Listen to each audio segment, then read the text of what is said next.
Hey Lord Jesus, thank you Holy Spirit. Pray muna tayo. Ito ba, mama? Magpipray muna ako. Ano? Ay, nakikinig kayo. Yeah. Lord Jesus, maraming salamat po. Thank you po Holy Father. Sa araw na ito, Panginoon, alam ko po muna nga kabiliman na makakapigil. Thank you Holy Spirit. Thank you po Lord Jesus. Naniwala po ako, walang kabiling makakadlang sa katotohanan ito, Panginoon. Nag-share ko po sa kanila. Alam ko, naniwala po pa ako ng Panginoon sa katotohanan ito. Nakasama po namin. Niliwanag ang kanilang mga isipan, ang kanilang mga paningin, ang kanilang pandinig ay ma-open sa katotohanan. Walang kaniliman na hadlang po. Amen po in my Lord Jesus' name. Thank you Lord Jesus. Thank you po Holy Spirit. So, yan. Thank you Lord. Ayan. So, bakit tayo may Panginoon? Bakit tayo may Panginoon? Sagot, bakit daw? Masawa-tawa, parikin kalukuhan. Ano, yun. So, may Panginoon tayo si Jesus Christ. Ano, dahil sa yung Kaya, basbasan mo naman. lahat ng may tainga na open na nakikinig, ano, lahat ng tainga na nakakarinig. Ayan. So, tayo ay may Panginoon. Ano po, dahil tayo ay may Diyos Ama, ano, na ibinigay ang ating Panginoon, ang ating Diyos Ama, para yun ang ating sambahin. So, yun ang Panginoon natin, walang iba kundi ang ating Panginoon sa Kristo. Ano po? So, yun yung namamagitan para sa ating Diyos Ama, ang ating Panginoon sa Kristo. Si Jesus Christ ay Panginoon ng langit, ng lupa, at ng ilalim ng lupa. Ayun. So dahil sa ating Panginoon sa Kristo, kaya yung mga kasalanan natin, ayan, kaya may mga, di ba, may kasalanan. Ayan. So ang kasalanan natin, kaya tayo may kasalanan, binayaran yun ng Panginoon. Ano po? Kaya ang ating Panginoon sa Kristo ay pinako sa krus dahil sa kasalanan. Ayun. So thank you Lord Jesus. Pero sa simula pa, yan, bago dumating ang kasalanan, bago dumating ang kasamaan na yan, ayan, kasamaan, kasalanan, so yun ay lahat ay gawain ng kaaway, gawain ng diablo. Ayun, yun lahat ng kasamaan na yan, lahat ng kasalanan na yan, lahat yan ay nanggaling sa kaaway. Ayun, thank you Lord Jesus. So, yun nga, hatid ba si Gwadi? At ngayon? Oo, ipipray kaya ako dyan, bago umalis. Kaya ba kaya dyan sa ito? Malit lang na malita. O dyan, ipipray kita bago ako umalis. Thank you, Lord Jesus. Thank you, Holy Father.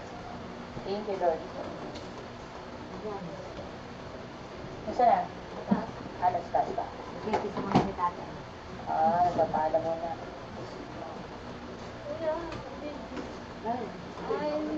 Alam mo. Kaya pala ako napapunta sa ganda. Napapunta dito. Pipray muna kita. Alis na ako at mayo, nabulok sa oras. Oo, pipray muna kita. Kaganda nung may pipray kita. Pipray muna kita. Saglit. Oo, sige. Ayan, pipray kita. Lord, thank you Lord Jesus sa napakagandang blessing, Panginoon, na ibinibigay niyo po sa amin, pamilya, Panginoon. Naway patuloy niyo po ipagkaloob po, Panginoon, ang blessing sa aking kapatid na ito at sa kanyang magandang hangarin, Panginoon. Naway patuloy po iyong Panginoon na siya'y magtagumpay, Panginoon, sa kanyang hangarin, Panginoon, na makatulong sa magulang, sa bawat kapatid, Panginoon. Lord, naway mangyari po yung kanyang napakagandang plano, Panginoon, para sa hinaharap, Panginoon. Lord Jesus, naway ingatan niyo po siya, Panginoon, sa kanyang pupuntahan, Panginoon. Naway palagi niyo po siyang bigyan ng peaceful happiness. At naway, Panginoon, na naman po ang kanyang naman po pagsubok, Panginoon. Naway mangyari po lagi na magkaroon ng peaceful, naway lagi pong peaceful ang pumasok, wala pong kasamaan, Panginoon. Isipin niya lagi, Panginoon. I-remind niyo po palagi sa kanya, Panginoon, yung kanyang magandang hangarin, Panginoon. Kaya po siya naroon sa kanyang pupuntahan ngayon, Panginoon. At Lord, maraming salamat po. Bigyan niyo po palagi siya ng protection, Panginoon, sa kanyang tatahaking landas na napakaganda, Panginoon, po para sa pamilya at para sa kanyang magiging pamilya, Panginoon. Lord, maraming salamat po. Palagi niyo po siyang pagkalooban ng napakaganda po, Panginoon. Amen. Thank you, Lord Jesus. Thank you, Lord. Sabi mo, have your way, Holy Spirit. Sige mo, tinatanggap ko, Lord, lahat. Sabi mo, sige mo, ilang minutes lang naman. Lord, tinatanggap ko lahat. Dali na. Okay na, okay. Thank you, Lord Jesus. Thank you, Lord Jesus. Thank you, Lord Jesus. Thank you, Lord Jesus. Sa lahat ng blessing. Blessing. Amen. Amen. Sige, Sige na, lakad na. Thank you, Lord Jesus. Thank you, Lord. Sige na, po. Ingat! Medyo naiiyak-iyak. Bawala na yung, yung iyan na yung bawala na yung Jesus. Sige, ingat. Thank you, Lord. Thank you, Lord Jesus. Wala kayo. Ha? Nainiwasan niyo. So, maniwala kayo sa ating mahal na Panginoon sa Kristo, ha? Ayan, si Jesus Christ ang ating Panginoong sa Kristo. Siya ang tagapagligtas ng ating buhay. Amen. Dahil sa inyong paniniwala, ayun, siyempre may buhay na walang hanggan. At pagka pinagpapatuloy nyo yung paniniwala sa Panginoon, pananalig, lalo na pagsunod sa kanyang kalooban, magkaroon kayo ng buhay na walang hanggan. Amen. Ayun. So talaga may buhay na walang hanggan. Ayun, thank you, Lord Jesus. Kapag hindi nyo na-receive yung buhay na walang hanggan, ano ang marireceive? Ano, walang hanggang kamatayan. Yung walang hanggang parusa pala, yung susunogin ka sa impyerno. Ano po? So, ayun, yung sinasabi ko naman, dahil talagang merong mangyayaring gayon. Ano? Ayun. So, Jesus Christ, second coming, darating. Ayan, may pangalawang pagparito ang ating mahal na Panginoon sa Kristo. Ano? So, Jesus Christ ay darating second coming. So, yung pagdating ng Panginoon sa Kristo, so, ang gusto ng Panginoon, pero bago pa, pag dumating si Jesus Christ, ayun, may hukom. Ano, yung pagdating ng Panginoon, may hukom. So, ayon sa mga ginawa natin dito sa ibabaw ng lupa, yung lahat ng tao, ihaharap sa ating mahal na Panginoon sa Kristo, para lahat ng ginawa ng tao ay ipakita ng Panginoon sa Kristo kung anong ginawa mo dito sa ibabaw ng lupa. Kung halimbawa ikaw ay gumawa ng masama, kung ikaw ay gumawa ng mabuti. Ayon sa iyong ginawa dito sa ibabaw ng lupa, kaya ikaw ay kung ano man ang hatol sa iyo ng Panginoon, ibibigay sa iyo ng Panginoon. Yun ang mangyayari pagdating ng second coming ng Panginoon. So ngayon, hindi pa dumadating ng Panginoon, pero walang nakakalam ng pagparito ng Panginoon, pero ang Panginoon ay darating. Ayun. So habang tayo nag-iintay na pagdating ng mahal na Panginoon Jesucristo, ang dapat natin gawin, ayun, kasama ako doon, paggawa lagi ng kabutihan. Ayun, tayo ay righteousness na. Hindi na pwede yung mga kasalanan. Ano, tayo ang gagawin natin din sa ibabaw ng lupa ay puro kabutihan na, righteousness na, papuntang holiness. Kapag hindi mo tinanggap na ikaw ay mabuhay ng righteousness at ayaw mo ng holiness, saka pupunta. Kaya, ayun, pag tinanggihan mo yung righteousness, pag tinanggihan mo yung holiness, pag tinanggihan mo yung pamumuhay na matuwid, ano, ay di ba paano yun?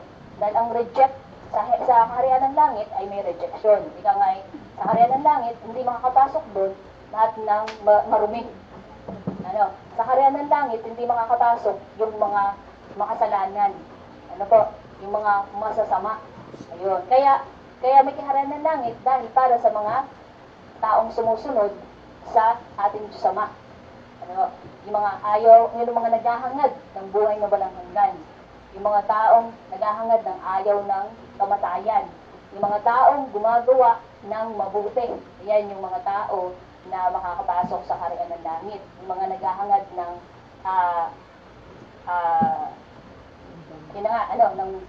walang kamatayan. Ayan, amen. Yun. So yun yung mga papasok sa kaharian ng langit. Yun. So kaya sinasabi ko yun, para ikaw, at ikaw, o tayong lahat, kayo ay makapabuhay na ng righteousness. Ano? Yun. So, papunta tayong holiness. Papunta tayong pagiging banal. Kaya righteousness, ibig sabihin, magiging matuwid. Wala na kasinungalingan. Ayun. So, ang kasalanan, dyan pumapasok kapag ikaw ay gagawa ng kasalanan o tinatanggap mo yung tukso. Ayun. So, sa simula't-simula pa, nung likhain, ang Diyos Ama, ang daigdig, na andyan na, nilikha ng ating Diyos Ama, si Eva at si Adan, yan, doon nagsimula ang kasalanan dahil sa panunukso ni Satanas. Ayun. Pero, bago pa man nangyari yun, ayun, nagkaroon ng mga panahon na yun, so nandiyan si Satanas, ano po? So doon tayo sa mga henerasyon na ginawa ni Satanas, ng mga part ni Hope.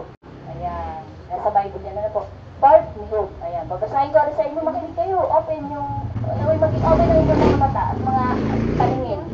Ano? Oh, uy, makinig kayo dito, makinig kayo. Ano, para to sa inyo na. Ayan. Dito tayo sa mga panahon ni Job. Ayan, thank you Lord Jesus. Job chapter 1 verse 6. Dumating ang araw ng mga anak ng Diyos ay humarap kay Yahweh. Si Yahweh ay ang Diyos. Ano po? Yun yung tawag sa Bible, Yahweh, sa ating Diyos Ama. Ayun.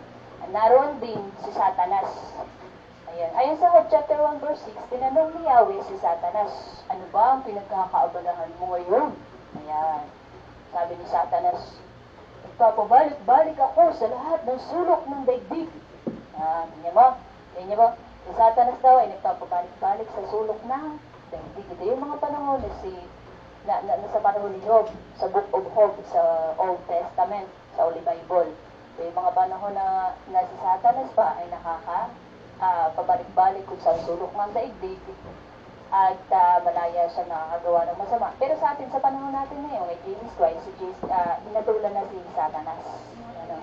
Hinatulan na si Satanas. So, ito sinasabi ko ay nire-rewind lang natin kung ano talaga galing yung kasalanan, yung kasamahan. Kung bakit may mga tao din na napamanahan ng kasamaan o nakamana ng kasamaan. Ayan. O kung bakit nandiyan ang kasalanan. Sa bawat tukso ay kagad nakagawa ng kasalanan. Ayan. Ayan. Sabi mo dito, Job chapter 2 verse 1. Ayan. Muling humarap, sabi dito, Job chapter 2 verse 1. Muling humarap kay Yahweh ang anak ng Diyos. At taron din si Satanas. Ayan. Tinanong ni Yahweh si Satanas, nasaan ka? Ayan. Sabi, tinanong ni Yahweh si Satanas, saan ka nanggaling? Ayan. Sumagot si Satanas, nagpapabalik-balik at naglilibot ako sa buong daigdig. O, tingnan niyo si Satanas. Tingnan niyo, grabe si Satanas, diga? Dahil sa, malaya siyang nakakagalaw sa daigdig, kung saan siya nagpupunta sa buong daigdig. Grabe, sa daigdig. Diga, daigdig. Ayan. Sa Job chapter 2 verse 3. Napasin mo ba ang lingkod kong si Job? Ayan. Dahil si Job ay kalugod-lugod sa ating Diyos Ama. Bakit? Dahil siya ay lumalayo sa kasalanan. Ninyo, kung paano, si Job ay example, kung paano niya layuan ng kasalanan. Kaya siya naging kalugod-lugod sa ating Diyos Ama. Ayan. So, kung gagawin mo yan, tingnan mo kung gaano ka magiging kalugod-lugod sa Diyos Ama, kung gagawin mo, layuan mo ang kasalanan. Kaya nga sabi ng ating Diyos Ama, pagsiyan mo, talikuran mo ang iyong kasalanan. Ano po, sabi din ng ating mahal na Panginoon sa Kristo. Ano po, amen. Ayun. So, ayan, ang gano'ng kalugod-lugod. Ayan. Ano ang Yahweh? Wala siyang katulad sa daigdig. Ayan, sinabi ng Diyos Ama. Na pinagmamalaki niya. Kaya pinagmamalaki niya si Job. Ayun. Dahil si Job nga ay tumatalikod sa kasalanan. Ayaw niya talaga sa kasalanan. Nalayo talaga sa kasalanan. Ang pinagmamalaki ng Diyos Ama sa Job. Amen. Mabuti siyang tao. Ayan. Sumasamba siya sa akin at umiiwas sa masamang gawain. Ayan. Inimok mo akong palayasin siya kahit wala siyang sapat na dahilan sa pagyan. Subalit, nananatili pa rin siyang tapat sa akin, sabi ni Yahweh. Ayan, sabi ng ating Diyos Ama. Sabihin, pinagmamalaki ng Diyos Ama si Job. Ayan. Kaya sabihan niya, pagka hindi ka talaga umaayon sa kasalanan at ayaw mo talagang gumawa ng kasalanan, proud na proud sa'yo ang Diyos. Ano? Diya?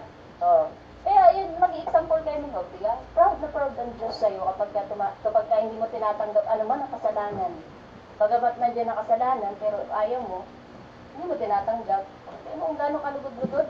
Yan. So, nag-example din si Job, kung gaano siya naging kalugod-lugod din sa ating Diyos Ama. Amen.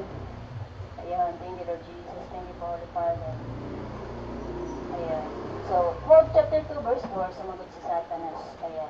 Job chapter 2 verse 5. Ayan, hindi tayo. Ayan, sige. Job chapter 2 verse 6. Ayan. Job chapter 2 verse 5. Subukan ninyo saktan ang kanyang katawan at sigurado kung susumpain niya kayo, harap-harapan. Ayun. Sabi na yung Satanas. O, yan. So, si Satanas talaga ang gumagawa ng tukso. Ano yan? Yung, ano tawag din? Pagka ikaw nakakaranas ng paghihirap na yan, pagsubok. Ano? So, si Satanas talaga ang gumagawa ng pagsubok. Ano, sa sa atin, kaya halimbawa ay nakakaranas ka ng hindi maganda sa buhay, so sa Satanas talaga yun. Ayun. So, ayon naman sa Job chapter 2 verse 6, sabi ni Yahweh, kung gayon, gawin mo ang gusto mong gawin sa kanya, huwag mo lamang siyang papatayin. Ayun. So, hinayaan ng Diyos si Satanas na gawin yung kanyang gagawin sa kay Job. Na si Job ay kalugod-lugod sa ating Diyos Ama. Dahil si Job ay sumusunod sa kalooban ng Diyos Ama. Ibig sabihin, mananampalataya, maka-Diyos si Job, at hindi siya umaayon sa kasalanan. Diba? Kaya sabi, hindi naman maiwasan ang kasalanan. Dami ko narinig ng ganyan. Hindi maiwasan ang kasalanan. So, ibig sabihin, ayaw mo maging kalugod-lugod sa Diyos Ama. Kasi ayaw mong layuan ng kasalanan. Ano? O, tingnan nyo kung gaano naging kalugod-lugod si Job sa Diyos Ama. Ayun. So, pinagmamalaki niya pa yung kay Satanas. Pero ito si Satanas, dahil makulit si Satanas, inihaan siya ng Diyos Ama na subukin si Job yung pananalig ni Job sa ating Diyos Ama. Ayun. Inayaan siya ng Diyos Ama. Sige, gawin. Ayun. So, tinurture siya ni Satanas, si Job. Sinurture ni Satanas si Job. Kasi nga, inayaan siya ng Diyos Ama na gawin yun. Dahil sa pananampalataya niya, pananampalataya ni Job sa Diyos Ama. Ika nga, itinesting siya kung hanggang saan yung kanyang pananampalataya. Ayun. Sa pamamagitan ng pagtutorture. Ayun. So, doon pumasok yung gawain ni Satanas dahil siya binigyan ng kalayaan. Yun. Binigyan siya ng kalayaan ng Diyos. Makinig kayo. Binigyan siya ng kalayaan ng Diyos, kaya doon pumasok yung gawain ng Diablo, ni Satanas. Di kaya sabi pa nung kinausap pa ng Diyos Ama, ang Satanas, ay punta siya kung saan sulok ng panig ng daigdig. Kasi ibig sabihin, hindi lang kay Job niya ginawa yun. Sa madaling sabi, hindi lang kay Job niya ginawa yung pagtuturture na yun. Yun. So, sa madaling sabi, nakapaghasik na si Satanas ng kasamaan. Nakapaghasik na. Kaya nandiyan ang kasalanan. Nakapaghasik na siya ng kasalanan. Ayun. Yun. So, ayun na nga. Yun ay nasa lumang tipan. Dito naman tayo sa bagong tipan. Ayun.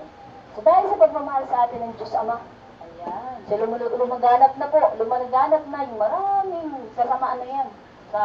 Nandiyan na yung mga taong mga pasaway.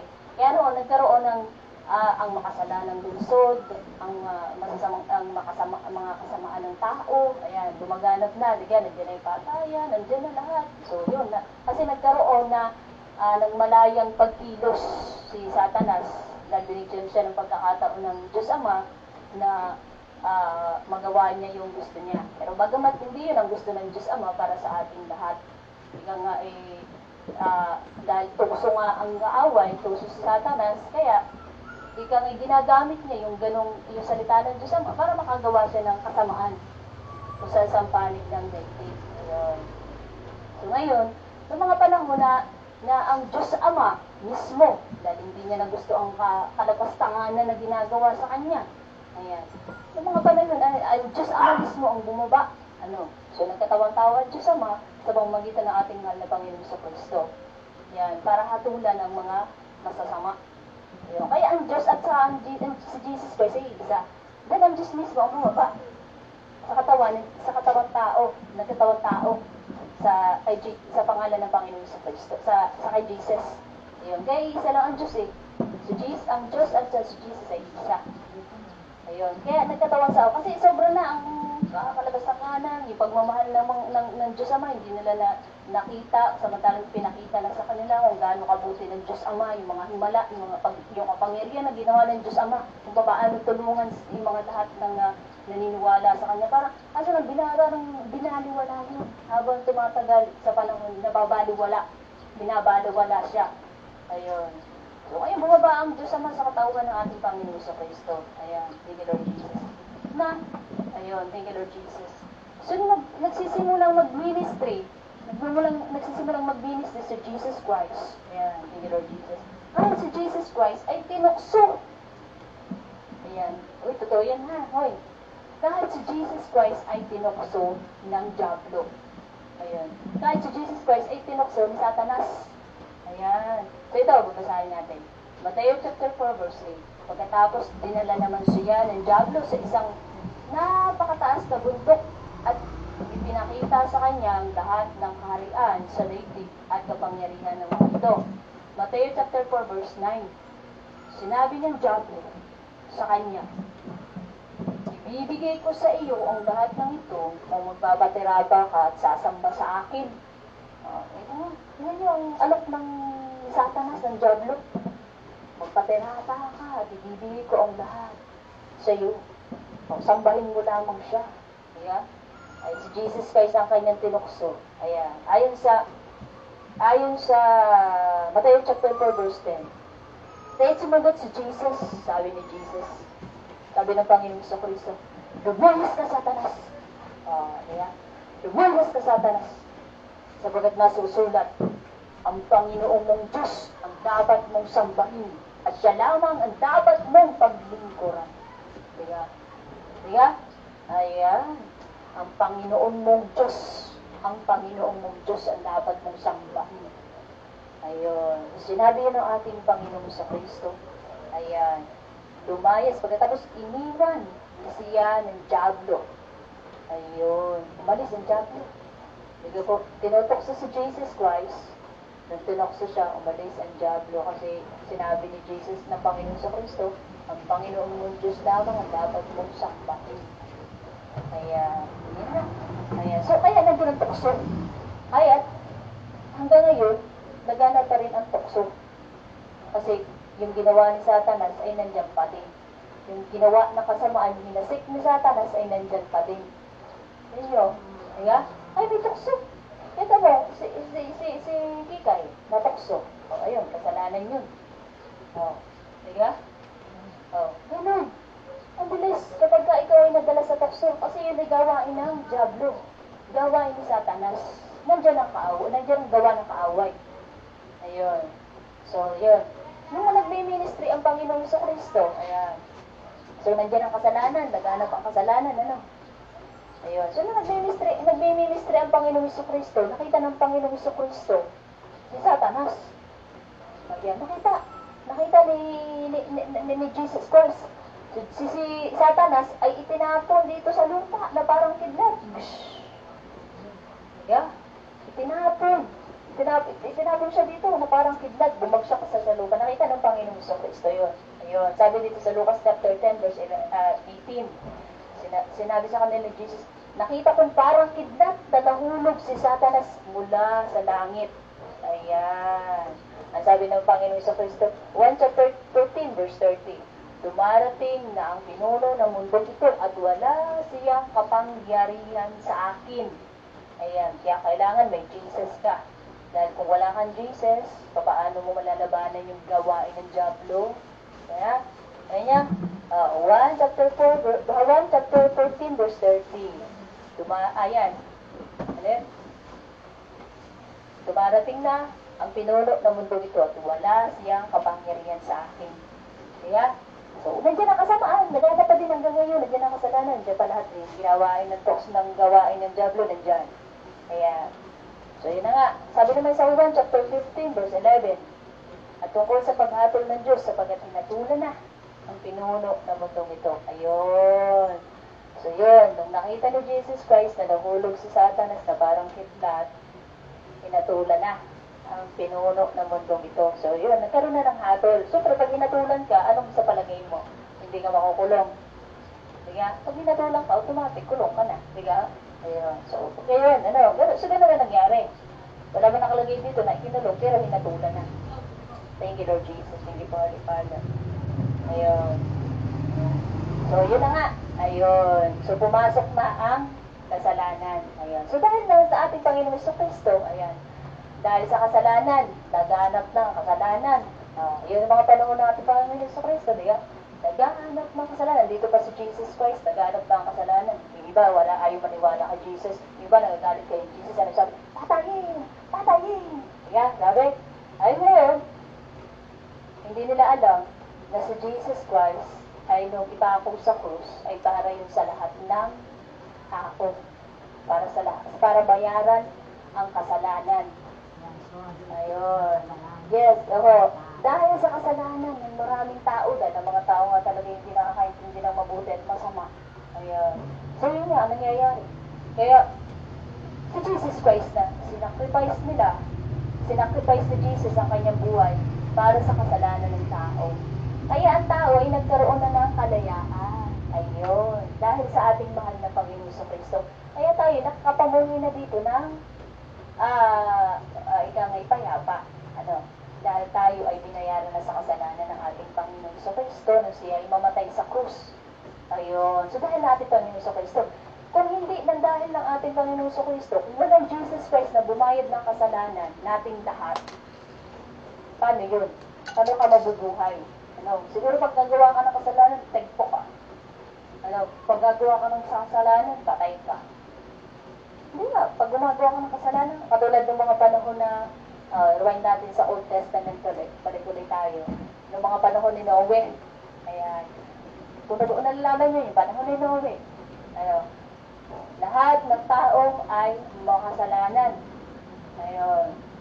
May isa pala. May isang tao na lang nakalugod-lugod sa ating Diyos Ama na ayaw, na hindi siya nagpapatuloy sa kasalanan, na ayaw niya talaga ng kasalanan.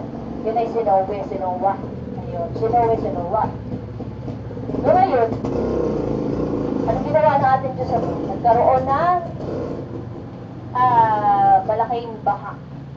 Ayan, dahil ang mga tao, ayaw tumalikod sa kasalanan. Hindi, nagpakasaya sila sa hilig ng laman. Lahat, kahit alam nilang may Diyos, nilapastangan nila ang Diyos. Hindi sila tumingin sa Diyos. Sige, gumawa sila ng gumawa ng kasalanan. Hanggang sa dumating na ang panahon, dahil hindi nakakalugod-lugod sa Diyos ang ginawa ng maraming tao. At iisa lamang ang tao na nabuhay. Yun lamang ang tumatalikod sa kasalanan, ayaw na kasalanan. Eh, kung nilang naligtas, ayun, iba na, nagkandamatay na sa baha, nalunod na sa baha. Ilan, 30 days ba yun? 40 days na may baha. Talagang namatay ang lahat ng tao. Pag bumaha talaga, tapos hindi ka marunong maglungit, wala ka na makakapita. Talagang halos ilang metro ang lalim. Talagang wala. Kaya, ayun. So, ganun ang nangyari sa lumang tipan. Sa Old Testament talagang wash lahat.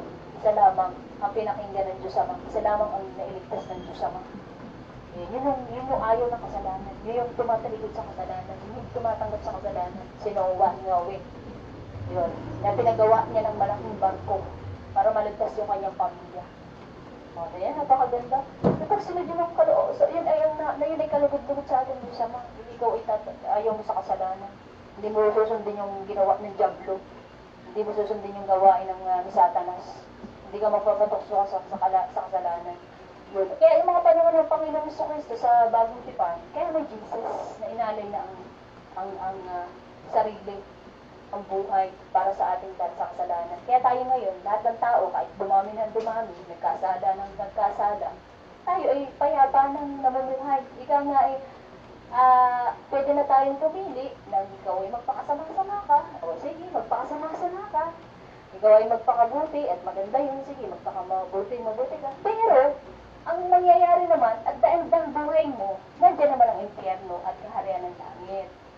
Ika nga ay, ano man dito sa ibabaw ng lupa, sa panahon natin Panginoon sa Kristo, may choice ka na. May kalayaan ka ng pumili. O impyerno o buhay na walang hanggan. Walang buhay o may buhay na walang hanggan. Ayun. Yun naman ang nangyari ngayon. Ika ngayon na yung pagdating naman ng panahon, kahit, sige, magpakasama-sama ka. Hindi ka kaya hinahayaan ka na ng Diyos Ama. Sige, magpakasama ka. Hayaan ka na ng Diyos Ama. Magpakabuti ka. Maganda yun sa Diyos Ama. Yun ay kalugod-lugod sa Kanya. Pero, ang paghihirap mo naman, pagkatapos ng iyong buhay dito. Kaya may limit ang buhay. Yun na nga. Kaya may limit ang buhay ng tao. Dahil ang buhay ng tao dati, tumatagal lang 900 years. Ngayon, nakita ng Diyos Ama kung gaano kawalang yak ng mga tao, kahit may Diyos na hindi siya kinikilala ng Diyos, kung gaano siya pabuti, kung gaano ang Diyos ay holy. Kaya, so, ang tao, ginawa nila ang ng Diyos Ama na 120 years lang nalang mabuhay dito sa ibabaw ng lupa. Dati umaabot pa ng 900 years. Ngayon, 120 years na. Minsan hindi na naabot. Oo, minsan 50 years old na kasi paano kasalanan din ng tao. Inaabuso ikaw nga, sa sobrang kalayaan mo na, inabuso mo na ang katawan mo. Yung pag inaabuso mo yung katawan mo, naging alak, o punta din drugs, di ba? O inabuso mo na, ay na nangyari sa katawan mo. Unti-unting nawawala ng buhay. Oo. Pagkatapos pa nang mawala na ang buhay mo dito sa ibabaw ng lupa, kailang kakahit ng lupa, ay impyerno pa. So nakikita mo na, ang hapon mo, nagagawin sa'yo ng Diyos Ama. Dito pa na sa ibabaw ng lupa, nakikita mo na kung saan ka pupunta. Oh. Ayan. Kaya tayo mayroong kalayaan, may choice na tayo. Sige, ginawa ka ng iyo, magpakasama-sama ka, gusto mo, magpakabuti ka, yun, mas maka nakakahit ng kalugod-lugod sa Diyos Ama. O, di ka, ayun. So, yun nga yung ginawa sa atin ng Panginoong Jesucristo. Kaya tayo may free will. Kaya kung ano ba, kung naririnig mo na yung katotohanan at ayaw mong tanggapin, ay di nasa sa iyo na yun. Ika nga eh, impyerno o karya ng langit. Heaven or hell. Ayan, yan ha. Yan na yun. Yun. Yan ang nangyayari sa panahon natin ng ating mahal na Panginoon Jesucristo. Kaya pag ayaw mo yung tanggapin, yung iyong kagandahan, ay siya, ang iyong nilalakad ay kaguluhan at pasayaw. Sige, nagpapakasaya ka sa maling kasiyahan. Ika nga isa kasamaan, ay siya. Ay, bahala ka. Good luck sa'yo. Kung yun yung gusto mo, o talodikikay. Halimbawa, isa ko lang naman, ating kapatid na yun, na nililigaw ng landas, dapat makarinig siya rin ng katotohanan. Kasi lang kung sarado siya at ayaw niya tanggapin, at talagang yun ang choice niya, ay alam niya na. Alam na natin, alam niya na sa sarili niya, na talagang mali yun, na talagang yun ang gusto niya puntahan. Ayun. Pero hindi pa yan, ano? Ayan. So, meron pa tayong pag-asa. Ayan, may pag-asa pa tayo dahil sa ating mahal na Panginoon Jesucristo. So, nandiyan ang ating Diyos Ama naman. Ayan, para tayo ay ating Panginoon Jesucristo. O, halimbawa, ito ay tinotorture ng, dahil nandiyan pa ang kasamaan eh. Hindi ninasik, may nadyablo. Yun, may mga nakamana ng spiritual na kasamaan.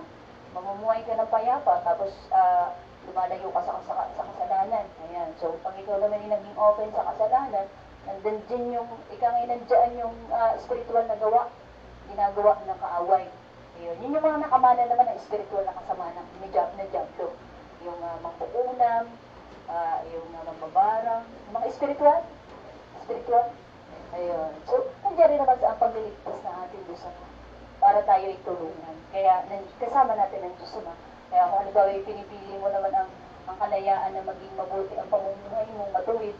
So, nandiyan ang Diyos Ama para ikaw ay pagalingin sa iyong karamdaman. Ayan. Para ikaw ay makapamuhay lalo ng malakas. Ayan. May pag-asa. Ayun. Na ikaw ay peaceful na pamumuhay mo at ang Diyos ang tinatanggap mo sa buhay mo. Ayun. Nandiyan ang kagalingan mo. Ayun. Pag siya pinipili mo, nandiyan ang kalakasan mo. Ayan. Nabibigyan ka ng kalakasan. Bibigyan ka ng kagalingan. Bibigyan ka ng o naman ang ipagkaloob sa'yo. Ayan. Napakaganda. Kapag sinusunod mo yung ikaw ay mamuhay ng matuwid. Ayan. Pag sinusunod mo yung ikaw ay tinatanggap mo si Jesus na sa buhay mo. Ayun. Amen. Yun talaga ang tunay. Ayan. Nasaksan na mulat ng inyong pandinig. Ay, sila-sarado ang pandinig dyan. Sino ang hindi nakaintindi sa sinabi ko? Thank you, Lord Jesus. Ikaw naintindihan yung sinabi ko. O, paano ka mo ngayon mamuhay?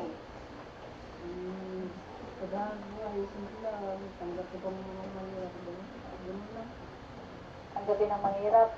Anong gagawin ang mahirap? Anong natutunan mo sa akin sinabi? Tanggapin. Ibig sabihin ay, ikaw nga ay Tatanggapin ko ang biyaya. kung anong blessing na binigay sa'yo, tatanggapin mo ng maluwag, gano'n. Ayun. Yun, okay din, okay yun, ano, maganda rin yun. Ibig sabihin, o nga, pagka sa ganong, ibig sabihin, marunong kang makontento sa kaunting blessing, so ibig sabihin, hindi ka gagawa ng masama. Ayun. Hindi yung, hindi ka makontento, kaya ka makakagawa ng masama. Ayun. Tama. Okay yun. Tama yun, ano. So, number 1, ayun. Lagi kang mag-pray. Anong gagawin mo? Lagi ka tatawag sa Panginoon. Ayun. Yan, amen. Dahil yun ay napakaganda. Bilang isang paniniwala at pagsunod mo sa Panginoon, ikaw lalong malapit sa'yo. Hindi lang basta ikaw nagdiwala ang kung ano dyan. Kailangan laging kasama mo ang Panginoon. Laging pray, pray, pray, pray. Ano? Amen? Ayun. Ayun. Oh, nagets niyo ang sinabi? Oh, sige, magpapatuloy ka pa sa pakasar. Pray mo dyan, at kailangan Dili kayo, pipray ko kayo. Yun ang maganda. yan yung mga bata. Yari, para patotong. Dog, dili ka, dali. Pipray kita. Dili kayo. Sige, ayan, nag-ayan na lang. Lahat na kayo. Lahat na kayo. Kasama ng tatay ko, sige na kayo. Ayan, thank you, Lord Jesus. Thank you, Father, God. Thank you, Holy Para Spirit. mababait na kayo. Thank you, Lord. Hindi na kayo mag-aaway. Thank you, Lord Jesus. Salamat po, Lord. Thank you, Lord Jesus. Lord, maraming salamat po, Panginoon. Thank you po, Holy Spirit. Ulitin ko lang bago kayo pag-pray, sa ating mahal na Panginoon Jesucristo, walang reliyon. Ano? Kay Jesus Christ, walang reliyon. Si Jesus Christ, hindi siya nagtatag ng reliyon. Bagamat may tinatawag na Kristiyano o Christian, dahil yun ay hango kay Jesus Christ. Yun yung mga tagasunod kay Jesus Christ. Kaya ikaw, pag inatag mo sarili mo na tagasunod ka ni Jesus Christ, Kristiyano ako. Christian ako. Tagasunod, kasi ang Kristiyano, ang hango yun sa Christ. Ibig sabihin, binayaran ka sa kasalanan mo. Yung Kristiyano, saka yung Katoliko, isa lang ang... Oh, tinagalog lang naman. Wala, para sa ano. Kasi yung iba, pagka nakakarinig ng salita ng Diyos, ay parang hindi nila inaayon ng sarili na. Samantalang ang salita ng Diyos ay ang salita ng Diyos ay pagpapakilala kung sino ang Diyos. Meron, ano, Yan. ganyan na. Yeah. Kaya Sinabi Kristiyano. napakahalaga nung salita, yung Bible. Hindi na sabihin na kapag may Bible na nag-share sa inyo ay, ano yan, ibang religion yan. Hindi ganun. Ako nga, yung ako nga, katulad ko, ako nung binago ako ng Panginoon, hindi ko din alam ito. Ito yung regalo sa akin ng pari. Pari ang nagregalo dito sa akin. Sa nakakita sa ni Fred. Oo, pari ang nagregalo. Oh. So, hindi ko alam dati. Oh, nung ang Panginoon mismo nagpakilala sa akin, sige, nalaman ko yan. Isa nga. Okay? Yung born again, yung Christian, saka yung Katoliko, parang iisa lang. Lahat tayo. Pag Binabago lang ang mga... Pag sinabi kasing religion, religion, nilalagyan nila ng hangganan na lalong hindi pa makilala si Jesus. Samantalang ang Holy Bible, ang salita ng Diyos ay nagpapakilala sa iyo kung sino ang Diyos, kung sino siya. Kung sino siya. Sige? Kaya napakaganda. Ayan, amen. Thank you, Lord Jesus. Thank you, Holy Father. Yun na, sabi sa Bible na sa 1 chapter 1, verse 1, ang salita ng Diyos ay ang Diyos. Oh, yeah? Ang Holy Spirit ay ang Diyos. Ang Diyos ay Holy Spirit, sabi ng Panginoon sa Kristo. Ayan, thank you, Lord Jesus. So, pray ko kayo. Ayan, thank you, Lord. Oh, makinig kayo, ano? Ayan.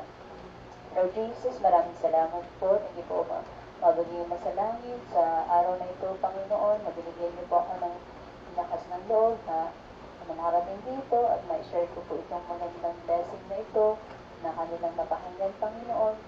Lord, ipinipray ko po sila, Panginoon, at lalo pong inilalapit ko sila, Panginoon, sa inyo na magbigay din ng liwanag sa bawat family na nasa kadiliman, Panginoon, at naway magbigay din po sila ng katotohanan sa bawat family, Panginoon, na naroon pa po sa Panginoon sa kadiliman. Lord, maraming salamat po at nawa, Panginoon, lahat ng kadiliman na yun, Panginoon, sa bawat isa sa kanila ay mawala na yan in mighty Lord Jesus' name. Lahat ng kadiliman na yun, mawala na yan in mighty Lord Jesus' name. Lahat ng karamdaman na yan, gumaling na, mawala na yan in mighty Lord Jesus' name. Lahat ng kahinaan na yan, mawala na yan in mighty Lord Jesus' name. Thank you, Lord Jesus. Sabihin niyo, Holy Spirit, sabihin mo ulit. Sabihin mo, Holy Spirit, have your way. Tinatanggap kita. Inisin mo ako. Inisin mo ako sa lahat ng kadiliman. sa lahat ng balakid na makilala ko pa ang Diyos. Mighty Lord Jesus name.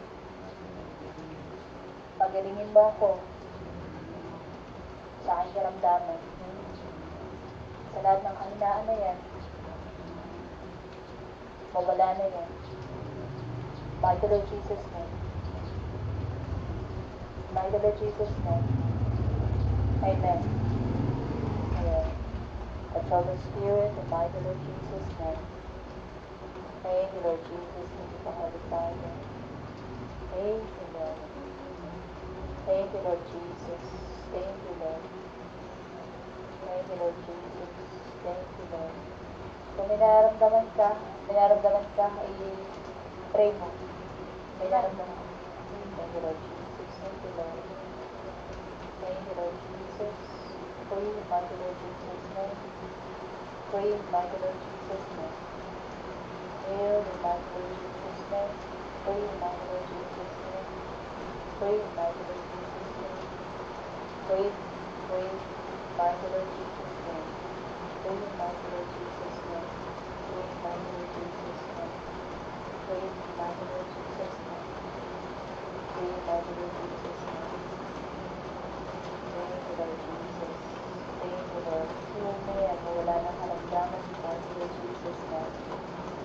Thank you, Lord Jesus. Thank you, Lord. Amen. Amen. Amen. Amen. Thank you, Lord Jesus. Thank you, Lord. Amen. Thank you, Lord Jesus. Thank you, Holy Father. Thank you, Lord.